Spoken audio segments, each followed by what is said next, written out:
Hello friends, welcome to legal Bharat. हमने पिछली video में पढ़ा था Sunni schools of Muslim law. इस वीडियो में हम पढ़ेंगे Shia schools of Muslim law. Friends, जो शिया हैं इनमें तीन इंपॉर्टेंट स्कूल्स हैं। कौन कौन सा है? पहला है इस्ना अशारी और जाफरी, या इसको इमामिया स्कूल भी बोलते हैं। दूसरा है इस्माइली स्कूल और तीसरा है जायदी स्कूल। जो शिया सेक्ट है ये एक माइनॉरिटी सेक्ट है मुस्लिम्स का पूरी दुनिया में, और इनकी जो पॉलिटिकल पावर है वो ज्यादातर सिर्फ ईरान में है। इंडिया में जो है ये माइक्रोस्कोपिक मिनॉरिटी है। और जो इसके फर्स्ट इमाम थे वो अली थे, जो प्रॉफिट मोहम्मद के कजन थे। After Ali's death his two sons Hasan and Hussain became the second and third imams respectively, उनके बेटे बने। After Hussein's death, his son Zainul Abdin succeeded as the fourth imam. Zainul Abdin had two sons, Zayed and Bakir. After the death of Zainul Abdin, Shia sect had its first split. Some supporters wanted Zayed as their imam, but majority जो है वो मोहम्मद बकीर को इमाम मानते थे, इसीलिए वही बन गए फिफ्थ इमाम।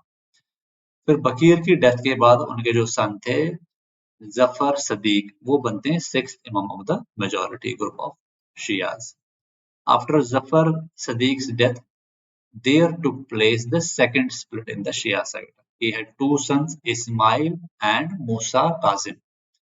According to Shias, Imam is the final interpreter of law.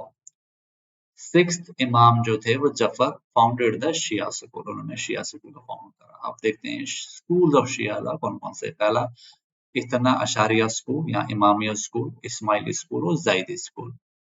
जो इतना अशारिया स्कूल है, जब after the death of Zafar जो सिक्स इमाम थे, majority of Shias followed his younger son Musa Qasim. The followers of this school can be found in India, Iran, Iraq and Pakistan. Unlike other schools, this school believed in muta. Muta जो था वो contract marriage था, which means temporary marriage. Temporary marriage. Imamia school के दो sect हैं। क्या क्या? एक अकबरी सेक्ट, एक उसूली सेक्ट। जो अकबरी सेक्ट है, they follow a modern form of legal deductions and reasoning when they require an interpretation.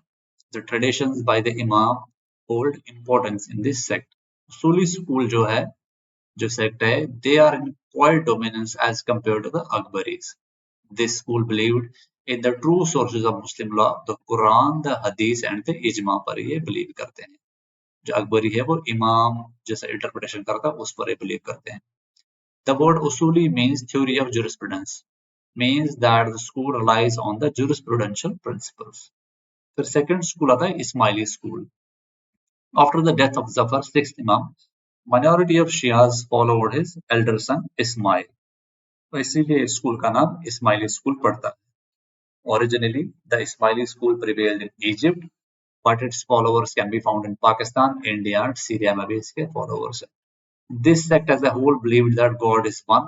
The teachings of the Prophet were vital and followed the same as one. ये इस sect का belief है। Zaidi school क्या है? After the death of fourth Imam Zainul Abdin, one faction of Shias accepted his son Zayed as their Imam, and hence they came to be known as Zaydis. The followers of this school are majorly found in Yemen only. This school believed in the responsibility and political uprise. It was believed that untrue and undivine leaders should be revolted against. इसलिए आपने देखा होगा Yemen और Saudi Arabia में बहुत सालों से लड़ाई चल रही है, क्योंकि ये इसको बिलीव करते हैं कि भाई पॉलिटिकल अपराइज आप कर सकते हो और आपकी जिम्मेदारी है। किसके खिलाफ? अनट्रू अनडिवाइन लीडर्स के खिलाफ आप रिवोल्ट कर सकते हो। और इसीलिए सऊदी अरेबिया और यमन के बीच में काफी समय से लड़ाई चल रही है। ये वीडियो यहीं खत्म करते हैं। अगली वीडियो में पढ़ेंगे applicability of Muslim law in India क्या है। आपको ये वीडियो कैसी लगी प्लीज कमेंट में बताएं, और अगर आपको क्वेश्चन है तो आप कमेंट में भी पूछ सकते हैं। Like the video, please like it, share it with your friends and please subscribe to the channel. Thank you very much.